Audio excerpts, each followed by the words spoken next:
Great. Okay. Hi, everybody. Thank you so much for taking time out of your busy schedules to join us today. Richard Bravo from AmaWaterways and Todd Ney, our Africa expert, has also joined us. So thank you guys so much.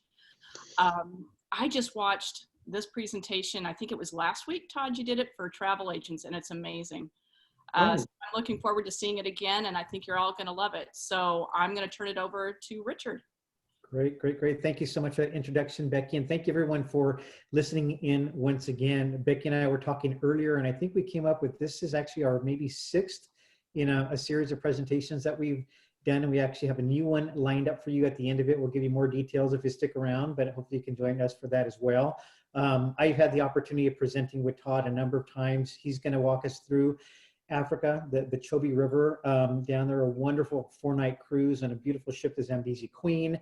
So he's going to give you some updates on really what life is like on board the Zambezi Queen and that program that's been put together.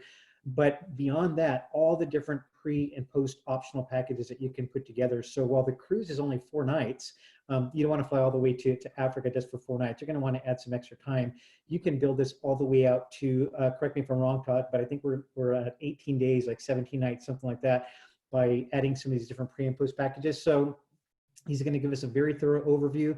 I'll come back at the end of the presentation just to give a really kind of highlights overview on the state of the business and where things currently are with AmaWaterways and some special offers.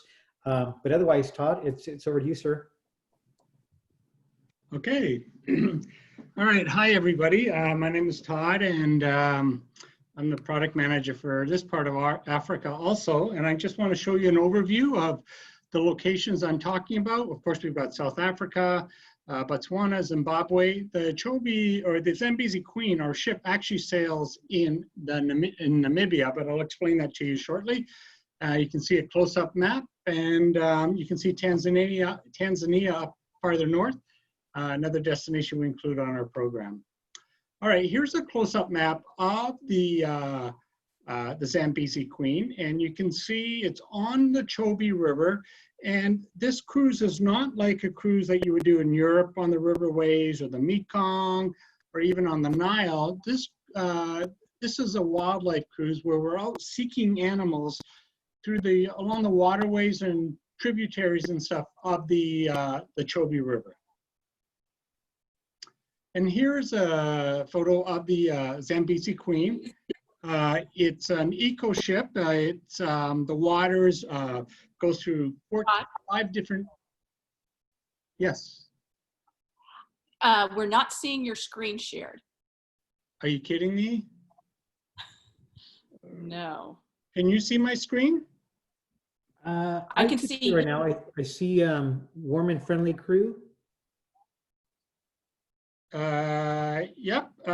Can you see that, Becky?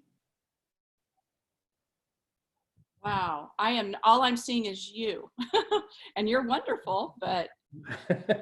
What about Chris? Chris is listening in. Can he see? Let's see, I'll take him off speaker. Maybe it's, okay. I had technical difficulties, my apologies. I've got it now, warm and friendly. Yep. Okay, I'm gonna talk about the Zambezi Queen first, okay, a little bit? All right, so here's a, can I continue on, Becky, now? Yeah, we're good. Okay, cool. Okay, here is a picture of the Zambezi Queen. It was built in 2009. It got a complete makeover last year. There are 14 suites, 3 levels. There's no elevator on the ship, but there are stairways that are quite short. On the top deck, you'll find there's a small splash pool. We have a lounge and our restaurant. And I'll tell you more about the ship as we work our way through. The first thing I'd like to point out is the crew. The crew is local. They're all Namibians. They actually all live in the villages along the Chobe River, and they work on shifts like 2 weeks on, 5 days off, 2 weeks on, 5 days on type of thing. And these people, they're warm, they're welcoming, and they have the most infectious smiles you'll find anywhere on the planet. And here's a picture of some of the crew members on the Zambezi Queen. That's the captain there in the middle photo. Our restaurant on the Zambezi Queen. This is the dining area. In terms of the food, we try to cater to all tastes. We can do vegan, we can do vegetarian. We can't do kosher, simply they don't have kosher meat in this part of the world, or kosher foods. And of course we can do dairy free. The chef, she's also local. She comes from one of the villages. She works in the kitchen with her son. And it's really fun to watch the two work together. She's got her big machete and stuff in the kitchen. The food is great food. It's sort of local but continental, and I wouldn't say it's 5-star dining. It's great home cooked food, and of course with all the meals, lunch and dinner, beer and wine and drinks are always included. Here's a picture again. Check out the smile and the food again. You know, on the menu each night for dinner, you'll always get a choice of 3 different entrees. Breakfast is usually, you'll start with a buffet, but there's a hot menu and you can always order whatever you like off the menu. The same applies for lunch, where there'll be a buffet, but if you want an entree of some sort, they'll be happy to bring it out. On our cruise, local spirits, beer and wine are always included, and that's throughout the day, even not during the cruise, during meals and stuff like that. The local spirits are always included in beer and wine. Of course, it's local spirits, beer and wine. Local South African wine is fantastic. Here's a picture of the main lounge and the bartender. And if you want a fancy drink, say like a Canadian Club, maybe a Jack Daniels or something, those aren't considered local, those are imported. And this year, to buy a premium drink was $5 in the bar. Here's a picture of the lounge, part of the lounge anyways, looking out into the landscape of the Chobe River. I can tell you just from my experience, there's nothing like just sitting on this couch or on the chairs and stuff, looking out, and it's just so calm, peaceful. You'll see elephants out there, water buffalo, maybe zebras, crocodiles in the river and stuff. It's like watching National Geographic on a huge screen, but better. This is a couple of photos of the outside of the deck. You can see the splash pool. In the middle deck, I always like to point this out. You can kind of see the ship is sort of on the right-hand side. And why is it on the right-hand side? It's because the Chobe River forms the border between Botswana and Namibia. And the ship actually sails on the Namibia side of the river. We do go into Botswana on smaller boats, but they're large ships. Zambezi Queen 14 Suites is considered a large ship, are not allowed to sail on the Botswana waters, but we can bring in our smaller safari boats, which I'll show you after the slide. Here's a picture of a suite. This is a standard suite, and they range in size from about 225 square feet, and always comes with a restroom, walk-in shower, of course, is safe.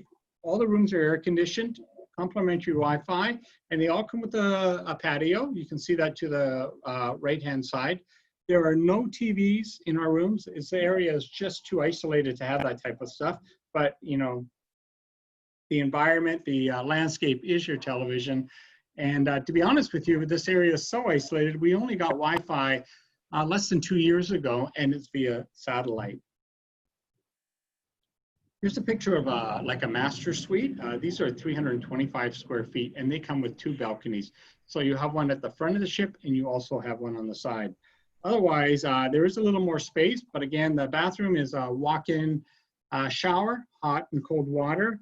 Can you drink water on the ship? Yes, the water actually is river water, but it goes through 5 filtration systems before it comes out of the tap or the shower. But we always recommend you just drink bottled water on board. Here's a kind of an example of what the safaris are like. This part of the world, there are more elephants per density than anywhere else in the world. So you're going to see a lot of elephants. And the safaris are done by smaller boats. We usually have like 8 or 12 guests on each safari boat. Most of our guests don't get up on the top, but you can if you like. And usually you head out in the morning for 3 hours and then late afternoon for about 3 hours. Some people say, well, it's a long time. What do we need to worry about restroom and so on like that? The answer is no, because on all our boats, we do have a small restroom at the very back of the boat. And if you look at the little white cooler there, during your safari time, there'll be complimentary beer and wine that you can have along the way. Sip a glass of wine while you're looking at all the wildlife.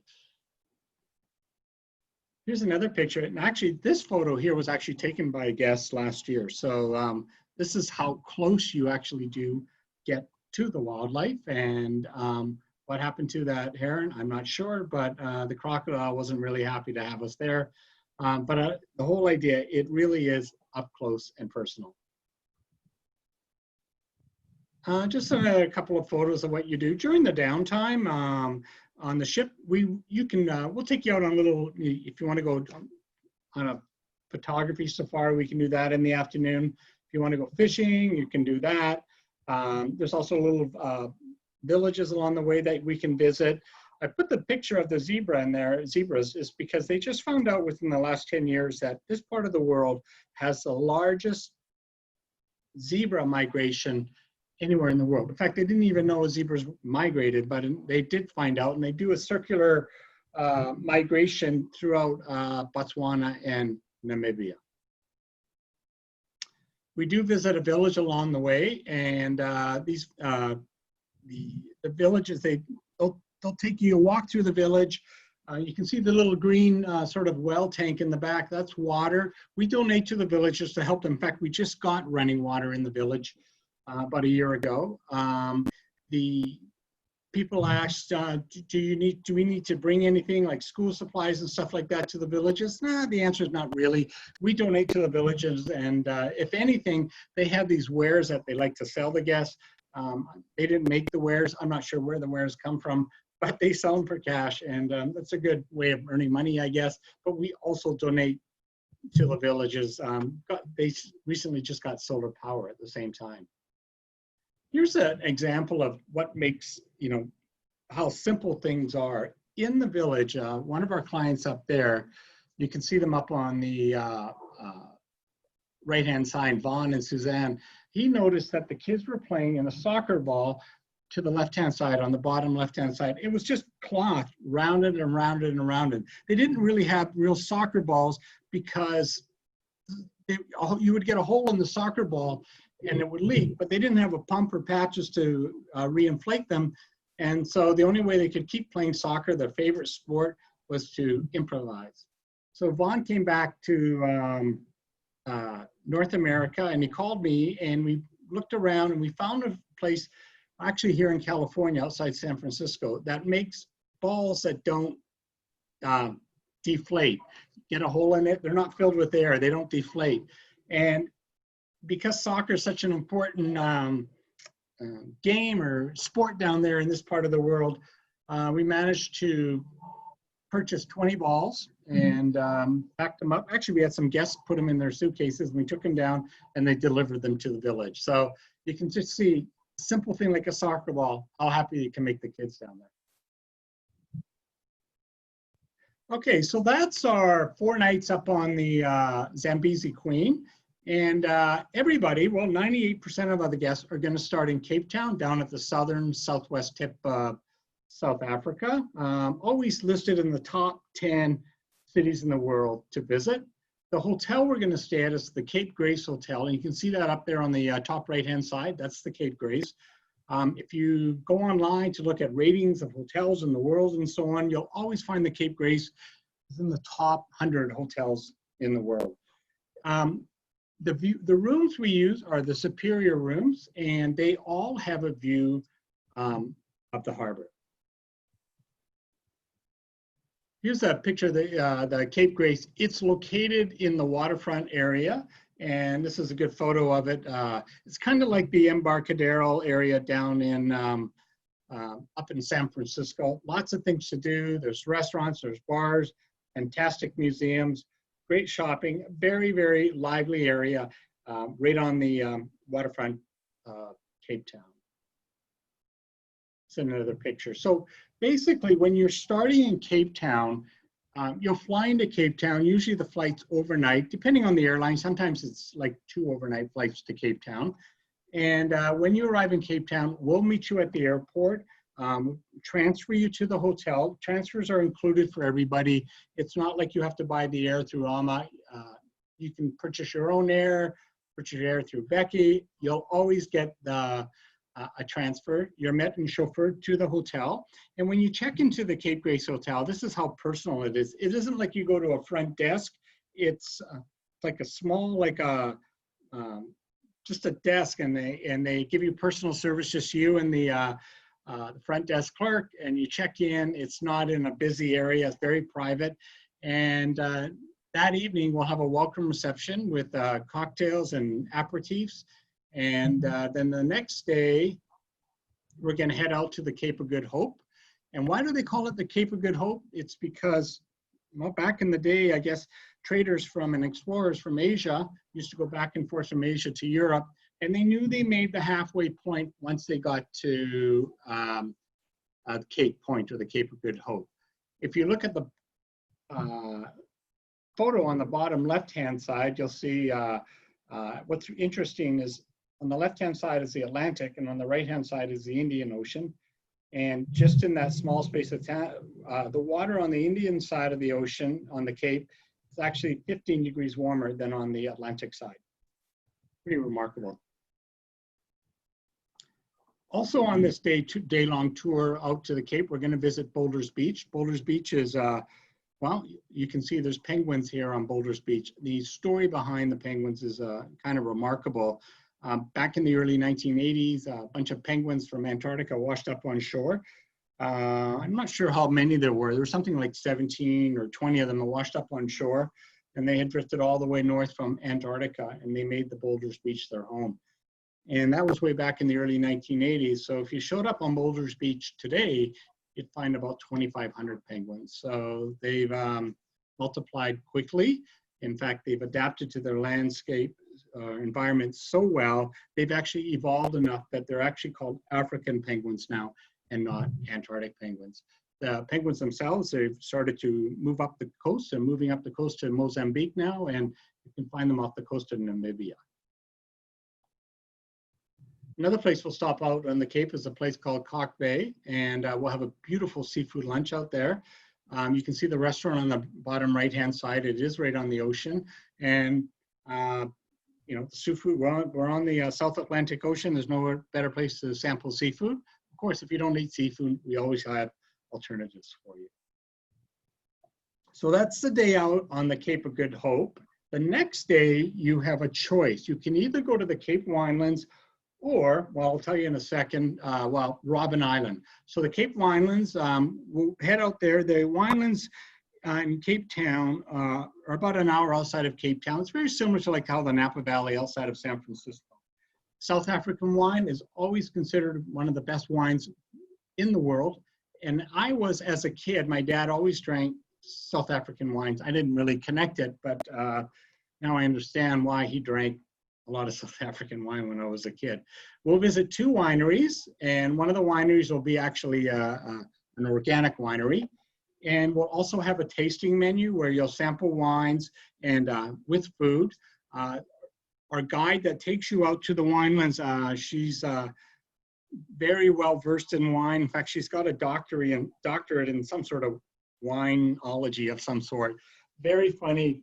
Her name's Katie. She has a great sense of humor. The other option you can do, rather than going to the winelands, you can head out to Robben Island. And Robben Island was the prison where, during the era of apartheid, a lot of the prisoners were sent to Robben Island. And that's about an hour off the coast of Cape Town. And so what we would do is head out in the morning. Takes about an hour to get to the island from Cape Town. You can see that in the distance on the far left-hand side. And the prison here, Robben Island's been a sort of a place as a prison for the last 400 years. You know, people would quarantine here, you know, before they would, you know, for leprosy and so on, before they were allowed in South Africa, you know, hundreds of years ago. And then they built this other prison, and this is where the apartheid prisoners went. And one of them, of course, was Nelson Mandela.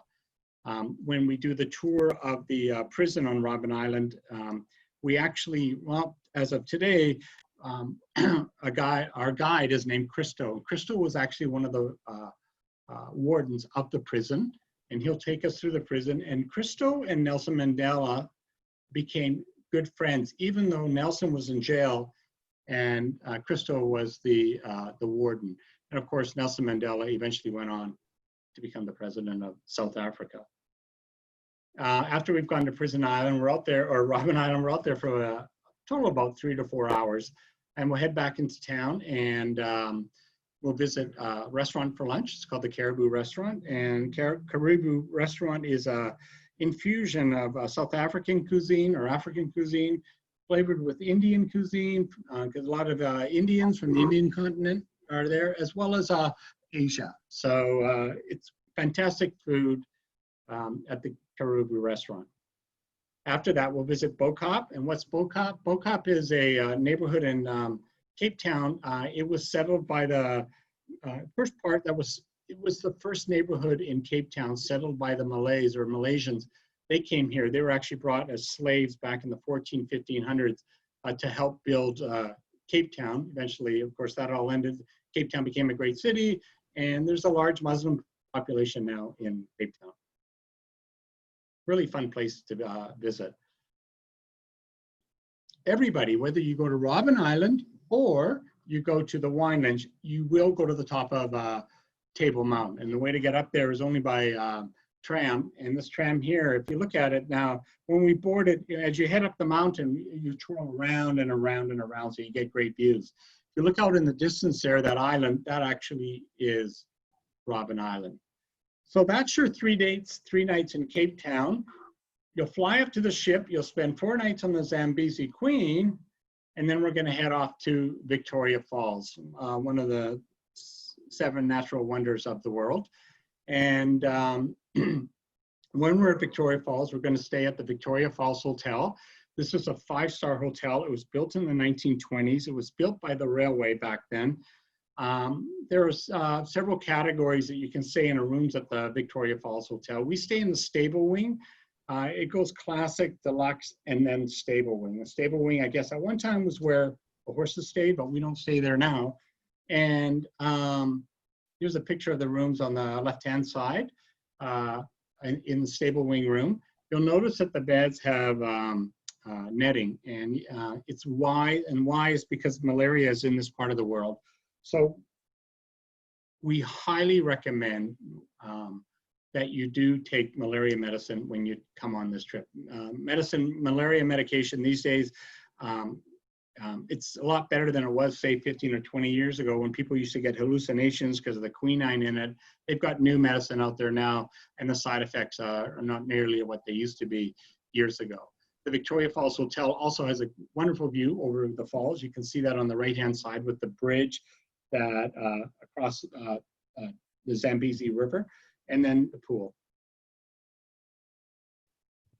On one of the nights, we do a walking tour of Victoria Falls, and then on one of the nights, we'll get on the train, and it's a local steam train, and we get our own private car, and we'll have a cocktail reception on the train, and the train will travel from the hotel, and will take us over to the bridge between Zimbabwe and Zambia, and you'll get a wonderful view, sunset view over the Victoria Falls. You'll also get a chance to head out, get out of the carts and onto the bridge, and there's locals selling local crafts and stuff like that if you want to. So we're out on the cocktail reception, and then afterwards we'll go back to the Victoria Falls Hotel and have a wonderful dinner at what they call the Jungle Junction, and there'll be live entertainment. The food is a beautiful 5-star type buffet at the Jungle Junction that night.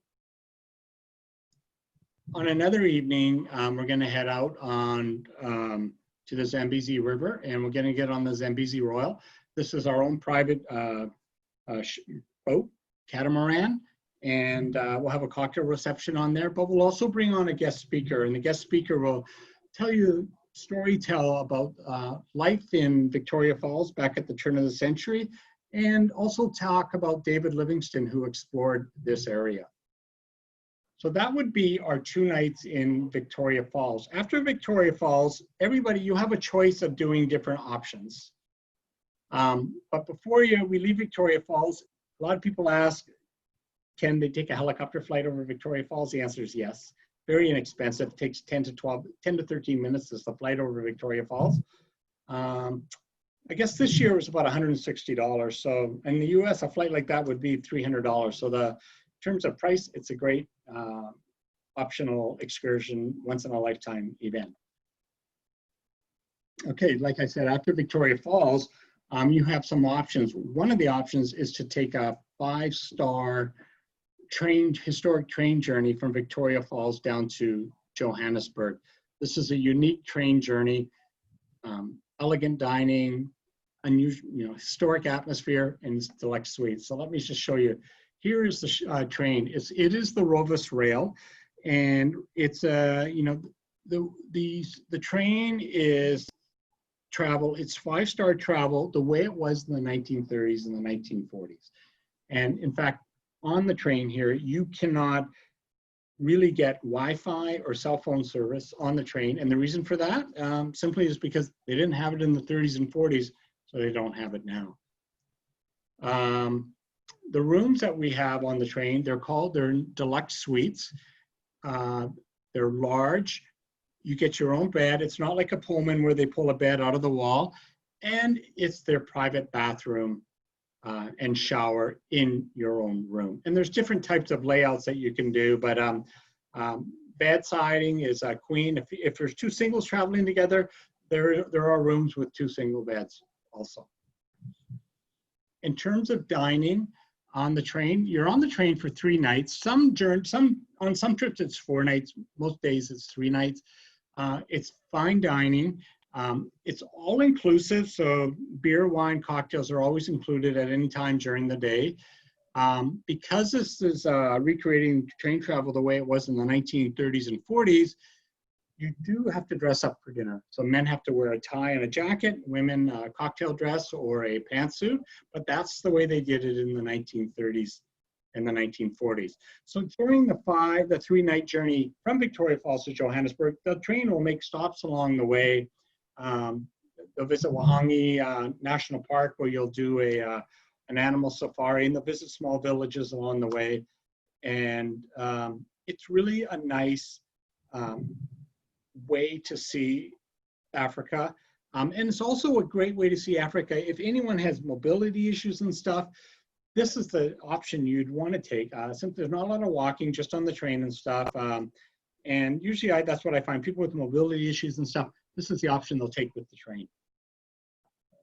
Like I said, the train does go to Johannesburg, and actually all the trips will go to Johannesburg, whether you take the train or not. And Johannesburg, kind of had a bad reputation, 20 years ago and stuff during the rise of the apartheid and stuff. But today it's a city on the go. It's a city on the move.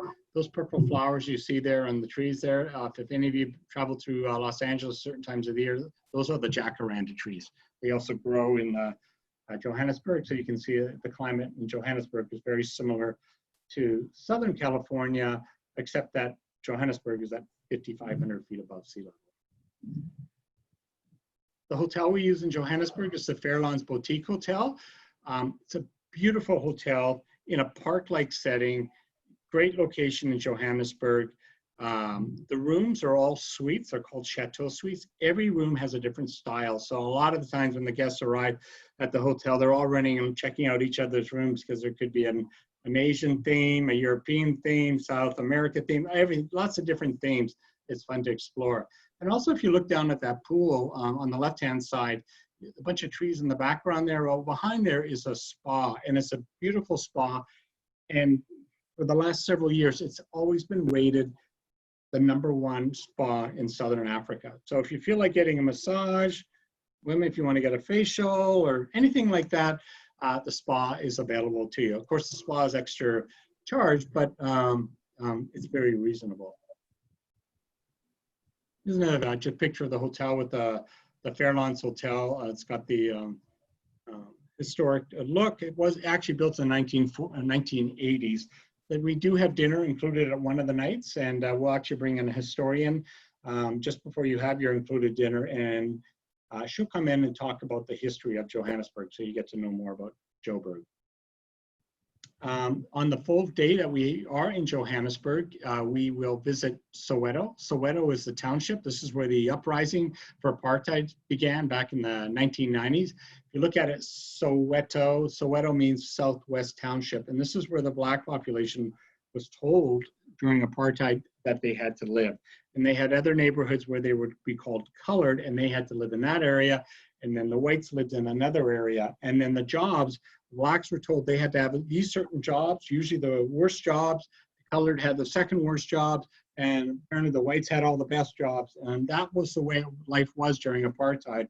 But that changed all in the 1990s, and South Africa now is a country on the go. We've got a great thriving art scene in Johannesburg. And I remember we're gonna go spend a day in Soweto. And when I was there, the first time I was down there, I was with one of our guides, Lucky, and I said, Lucky, let's go somewhere where nobody else goes, no other visitors would see. So he took me to this place called Cape Town Youth Project, and I met the guy there on the right-hand side. His name is Tulani. And Tulani he's built this little small school and a youth center, and the kids will come to the school, and he's educating them and bringing them into the modern world and training them or educating them so they can go on to university. And when you go into the school, it shows all the list of the students that were able to get out of Soweto, go on to university, and get a decent middle class job. And Tulani told me, he grew up in Soweto. They had no running water. He told me he was 28 before the first time he ever had a hot water shower, no electricity. And the time that I met him, Tulani kept looking at his wrist. And finally, about after an hour, he said, I got to go, Todd, I got to go. And I said, where are you going? And he said, I'm going to Atlanta. I've never been on a plane. And I said, why are you going to Atlanta? He goes, something about a CNN Hero of the Year award. So he was nominated as a Hero of the Year award for CNN. He didn't win, but he got a trip to Atlanta, which really thrilled him. So we'll visit Tulani's youth project. So you can see Soweto in the background there behind Tulani.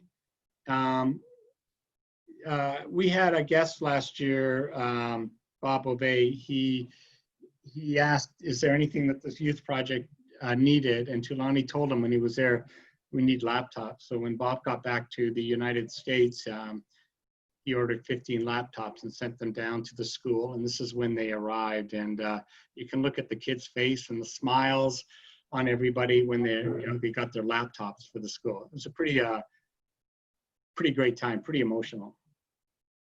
Anyways, after we visit Tulani, we're gonna head over to Alina's place. Alina, this is again in Soweto. And this is a story of how women can sort of, grow up in poverty and work her way up to be a businesswoman and do okay in life. And what Alina did was she took her garage and with her husband and rebuilt it into a restaurant.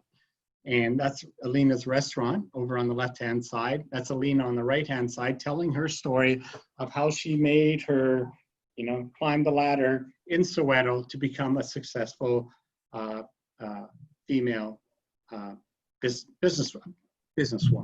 And the food is great. It's local food, and it's a wonderful experience.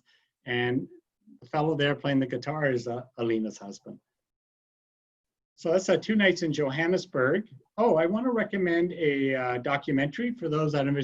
Here's the documentary. It's on Netflix. It's called The Lion's Share, and it's a story of the song, in the jungle, the mighty jungle, the lions sleep tonight. Well, this is, that song originated in Soweto in South Africa way back in the 1930s. And you can see the original players there in the photo. And it's the story of that song and where it went from the 1930s up to today. And I always thought it was a Disney song, but it's not. But Disney is in the movie, in this documentary.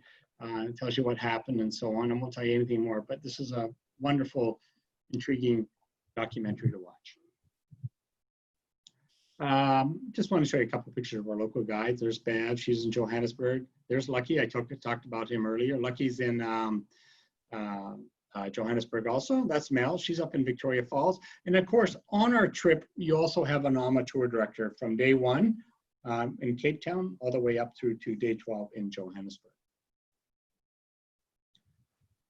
The other option after Johannesburg, you don't need to, but most guests do go, they head off to Kruger National Park.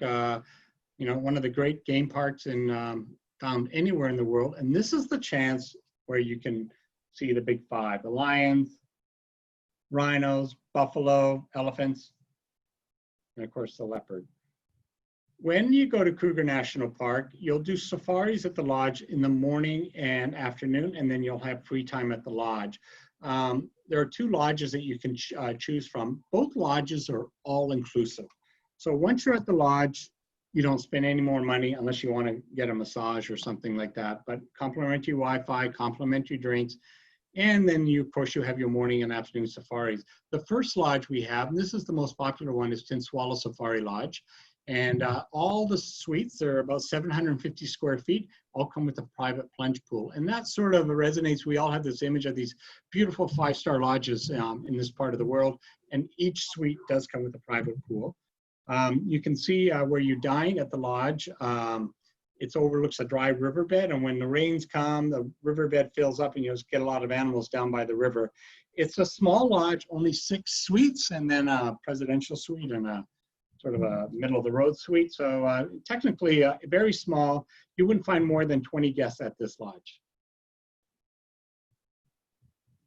The second lodge is Makiani Game Lodge, and the difference with this lodge is that the suites are much larger than Tinswalo, but you don't have your private pool. Still beautiful. The suites are about 1,500 square feet, and they look over a sort of an open, sort of a grassy field. It's protected. There's a fence so no animals can get in. But if you do look in the far distance of this photo, you can see some water, and that watering hole is full of hippos. And in the morning times, you don't need an alarm clock because the hippos are when the sun comes up. That'll probably wake you up.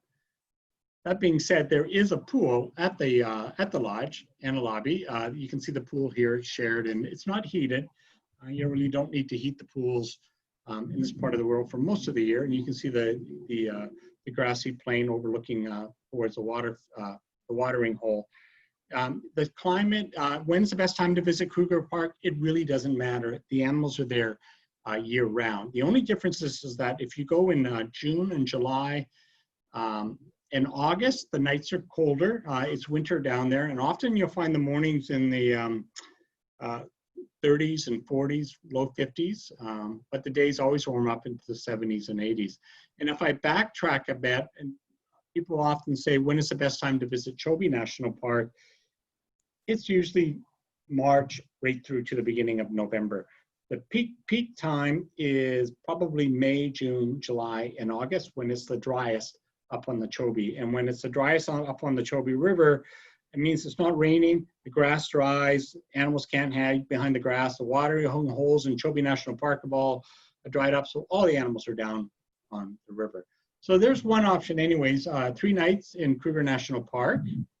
And here are some of the just general photos you can see on your morning and afternoon safari. The other option is head up to Tanzania for a classic 7-night safari. And you'll fly up to Kilimanjaro Airport from Johannesburg. The flight takes about 4.5 hours. And you'll meet our guide. You'll have our AmaWaterways vehicle. And everybody on a safari vehicle, when we do the safari, everybody has a window seat. So no more than 6 guests in each vehicle.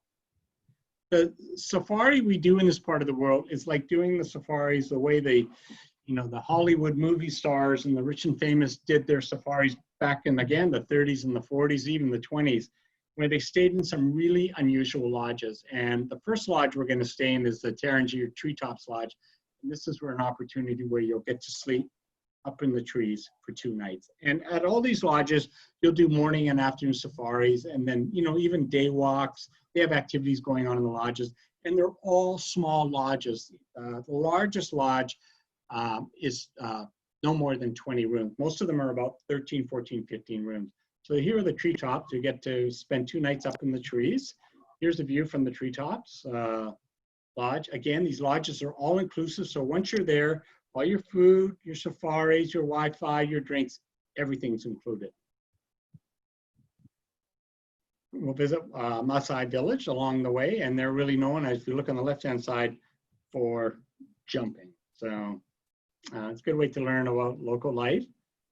Another lodge we're going to spend 2 nights is the manor at Ngorongoro, and this lodge is cabins, and the cabins are, the architecture is sort of the old Dutch colonial architecture. Again, 5-star. All the lodges are considered 5-star, all inclusive. And then on the full day at the lodge here, well, here's a picture of one of the suites and how large they are. We'll spend 1 day down in Ngorongoro crater, and this is where you're going to see so much wildlife. The crater itself was obviously an old volcanic crater, one of the largest volcanic craters left in the world. If you want to see the Great Migration during this time of the year in Tanzania, you would want to take a trip to Tanzania anytime between the end of July through to, say, the middle of September. But because of climate change and stuff, the migration timing is changing a lot. Seasons are getting longer and stuff, so sometimes the migration is delayed. And I actually remember the first time I came to Ngorongoro crater, I was up at the top and looking down 2,000 feet, and I didn't even know there was a lake in the crater because it was just pink with the flamingos. In this photo here, you can actually see the water. So 2 nights at the crater. And here's a picture. We actually have a picnic down at the crater. You can see that at the bottom left-hand, right-hand side. And then we're going to get in a bush plane, and we're going to fly for about an hour, and we're going to head to the Serengeti. And in this camp, this is where you'll spend 2 nights in a luxury 5-star tent. It has its own private bathroom. You don't need air conditioning in this part of the world. You can see a fan. This is your classic example of, I guess they call it glamping, I guess, but it's a 5-star tent. And everything's included at the camp. You can see you'll have to walk over to the restaurant. You can see on the left-hand side, fine dining. There's a lounge area where you can all just hang out. Views are fantastic. And again, do morning and afternoon safaris. And this is actually the best time when you do get to see the migration, the Great Migration during July, August, and September. It's here at the Serengeti Migration Camp. We have another camp we use during the months of March, April, and May. It's called the Pioneer Camp. It's about 50 miles away from the migration camp, and they're owned by the same people. And this is a 5-star camp also. But we stay in this camp during March, April, May, because we have a better chance of catching the migration. There's no guarantee you will see the Great Migration, but we do our best to see if we can see it. And this is the outside of the, this is the inside of the Pioneer Camp. You can see the king-size bed, the outdoor restaurant, and you can see the Serengeti plain up there to the right. Excuse me, let me get some water here. Okay, so that's 7 nights in Tanzania. One option we do have is a Rwanda extension for 4 nights. That's actually Rudy and Christine. They're the owners of AmaWaterways. They were in Rwanda about 4 years ago, and I just thought this was a great picture. And when Christine came back from Rwanda, she was telling me her story the first time she saw the gorillas, and she actually started, tears were coming down her eyes because there's no emotion. You'll never experience that type of emotion the first time you get to see the gorillas. The lodge we stay at is the Sabinho Silverback Lodge. Very small, only 5 suites, and then a larger suite for families and stuff. And over to the, in the background there, you can see Volcanoes National Park, and that's where the gorillas hang out. So I wanted to put a picture here of what the experience is to see the gorillas. We do to see the gorillas in Rwanda is pretty exclusive. They only issue 80 permits a day to see the gorillas. And to walk to see the gorillas, I've never had anyone not see the gorillas. There's 3 families in this area of gorillas. And so usually in the morning, one of the guides in the area will go out and track the gorillas where they are. And the hike to see the gorillas can be anywhere from 90 minutes to 3 hours. I've never seen anything more than 90 minutes. You need to buy a permit to see the gorillas, a trekking permit each day. It's expensive. It's $1,500 to trek to see the gorillas. And why is it so expensive? It's because the guides that are used to be the poachers of the gorillas. Remember, gorillas were really endangered. They still are. You know, they were used for so many different things. So in order to stop the poaching, they took the poachers and they trained them into be guides. And so they'll take you there. I can tell you that they know more about gorillas than anybody. You can see the hike. You know, you'll hike with steps. Also, the elevation of the gorillas, anywhere from 8,000 to 9,000 feet. So if you have any altitude sickness and stuff like that, this is probably not the trip to do. So I just wanted to show you here the picture of the gorilla. To trek to see the gorillas on one day is $1,500 for the permit. There's also golden monkeys up in this area, and they're just as endangered as the gorillas. So on another day, if you want, you can go see the golden monkeys. The trek is much easier. They're not as far away. They're just as endangered. And a trekking permit to see the golden monkeys is only $100. Most guests go to see the gorillas, and that's great, but I try to encourage everyone to go see the golden monkeys too, because I want to save the golden monkeys too. They're absolutely adorable. So that's a 4-night extension up into Rwanda, and you can do that on any of our programs that we offer in Africa. And I like to recommend documentaries. So for those that are interested in the gorillas and stuff of Rwanda, this is an amazing documentary. It's called Virunga. Virunga is volcano. It's a history, it's a story of the poaching of the gorillas and where they came and where they are today. And I can tell you, it took me I saw it on Netflix for about 8 months before I got the nerve to watch it, because it's kind of hard in the beginning to watch, but by the end, you're going to be A-okay. So there's a great documentary, Virunga, and you can find that on Netflix. Okay, so that's my presentation. Again, there's 5 itineraries to choose from. They all feed into the same crew. So it's Discover Africa, Rivers and Rail, Wildlife in the Fall, some Stars of South Africa, and the Golden Trails of East Africa. And you can go up online or check with Becky, and you can see our brochures, and they'll just explain all the different types of itineraries that we have. And so we look forward to you one day sailing the Chobe River in Namibia. All right, so now I have Richard, or is that Richard?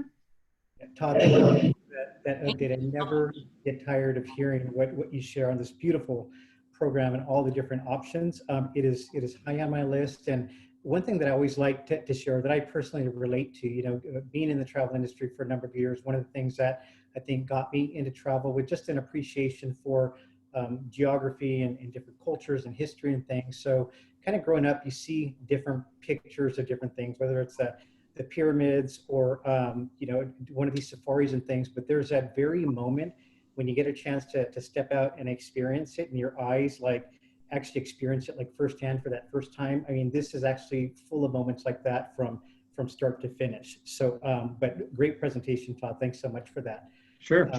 One of the things that I wanted to share also are just some special offers that we have in place. Some of these are current offers that we always have in the marketplace. One of them is a $1,500 savings per stateroom, and this is on select departures, not necessarily related to what we're looking at right now with the Africa program, but if you're interested in anything else, have a number of dates that this might be applicable to, in addition to onboard credits. And specific for Becky, if anybody books, having watched this presentation within the next 2 weeks by September 24th, you'll be receiving an additional $100 per person savings. So just want to be able to share that with you. Then I wanted to give just a brief state of the business update. Todd, if you can advance to the next couple slides. Oh, my apologies. So let's talk about this first. The Danube River. So again, earlier in the presentation, we mentioned that we had done a number of different topics. And Becky and I were talking about what can we do next, and we realized we actually had not done anything on the Danube River, at least not exclusively. We touched base on it a couple of times, but we thought it'd be really great to give a thorough overview on the Danube River. So on Thursday, October 8th, this one we're looking to do in the morning. And the reason we're looking to do it in the morning is that we're still in the midst of trying to secure this, but we're hopeful, and we're looking to get one of our cruise managers to join us. And because all of our cruise managers are in Europe, anywhere from like Switzerland to Bulgaria or Romania, they're going to be at least 8 to 9 hours ahead of our time. So just to be thoughtful for them, we're going to host it a little bit earlier. It will be recorded, but it'll be a great presentation. So more to come on that. And then the next slide, if we can have a look at that. This will be more of the state of the business update. So one thing that I'm proud to share is that, AmaWaterways, since COVID kind of came on the scene back in mid-March anyways, when it really became a much bigger issue, here in the US, we started putting plans together immediately as to how ship life was going to look when we were able to operate again too. So taking all those things that we've been mapping out, the different things that we've been doing research on, we're happy to say that we actually have a ship sailing presently in Europe. It's sailing exclusively on the Rhine. It's doing 2 different round trip itineraries from Cologne.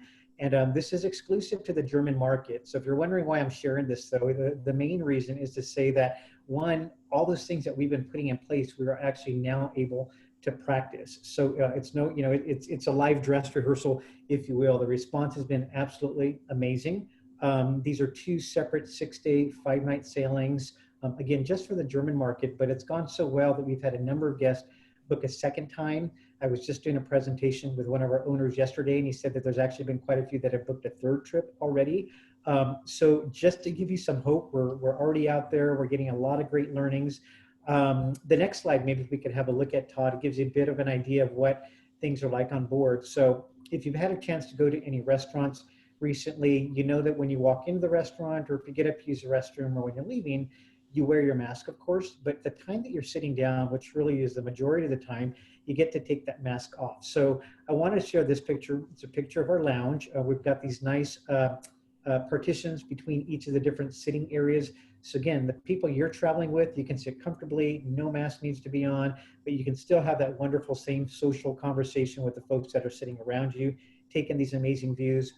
The other part that I like to remind people of, because they ask often about our shore excursions, with our shore excursion program, all of our guests are outfitted with this AudioVox headset, which means that you can listen to everything that your tour guide is sharing without having to be huddled up right next to them. So you can be 40, 50 feet away and still listening to everything that's being shared.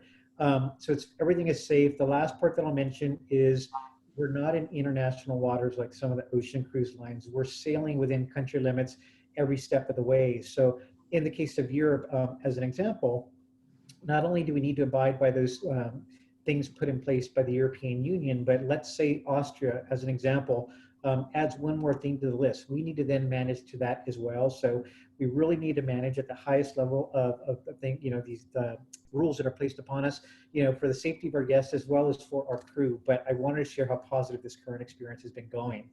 The last thing that I want to share on the next slide is our Travel Waiver Plus. And this is actually something that we put in place also early on that allows you to be able to protect your full travel investment. So one quick example is that once you've made your final payment to us, normally at the 90-day mark of booking your cruise, if you were to cancel within 60 to 90 days prior to departure, there would be a 35% penalty assessed. And if you don't have any sort of coverage at all, if you're canceling for a non-covered reason, you basically lose 35% of that. But with the Travel Waiver Plus, we would actually retain that 35% as a future cruise credit. So when you're ready to book again, we have that amount on file, and then you could place that towards your next book trip. So that's just one example, but you do have the ability to cancel all the way up to 24 hours prior to your sailing. So a lot of flexibility there.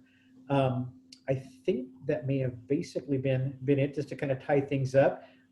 Becky, I'll turn it over to you to talk a little bit about your how they can get a hold of you for more information. Yeah, thank you, everybody. Thank you, Todd. It was a wonderful presentation, and I'll be posting this on Facebook and Instagram recordings. So if you know anybody that didn't get to attend, tell them to go there and they'll be able to see it. And let me see. Yeah, so I appreciate everybody coming out for this. I had a couple questions, Todd. Is it okay? Regarding the presentation? Victoria Falls, is there a better time than another to be able to see the falls? I can tell you right now, the worst time to go is December, January, and February. And that's because it's kind of like the rainy season up in Angola, where the water comes from that goes over Victoria Falls. And during that time, even though Victoria Falls is 600 miles away from this area, there is so much water coming over. And there's so much water coming over, you can't even see the falls. So the rainy season ends in the middle of February or so. You know, there's a bit of a lag. And so anytime you show up between March through, say, July, it's the best time to see Victoria Falls. When you come to August and September, because you're 6 months into the dry season, there's water coming over the falls, but it's nothing like the water coming over, say, in May. To me, May would be the perfect time to see Victoria Falls. Did I explain that right? No, that's great. That's exactly what I wanted to know. And and I only thought of this because you mentioned malaria and the medicine for that. Do you know, are there other immunizations you need? No, there's no other mandatory vaccinations and stuff. However, unless you go to Rwanda, and in Rwanda, they do require a yellow fever vaccination. Okay. I should also say that you should always be up to date in your regular vaccinations, like tetanus and so on like that. One thing else I didn't mention, like, do you need visas on this trip? And if you just do the Chobe River trip down in Victoria Falls, you do need a visa for Victoria Falls or Zimbabwe. It's $35 and you get that at the border. You do need a visa for Tanzania. That's $100. And you get that online before you take the trip. You also need a visa for Rwanda. It's $50 and you get it on arrival. That was actually my next question. Oh, was that? Okay. Perfect. Okay, great. Well, yeah, thank you so much.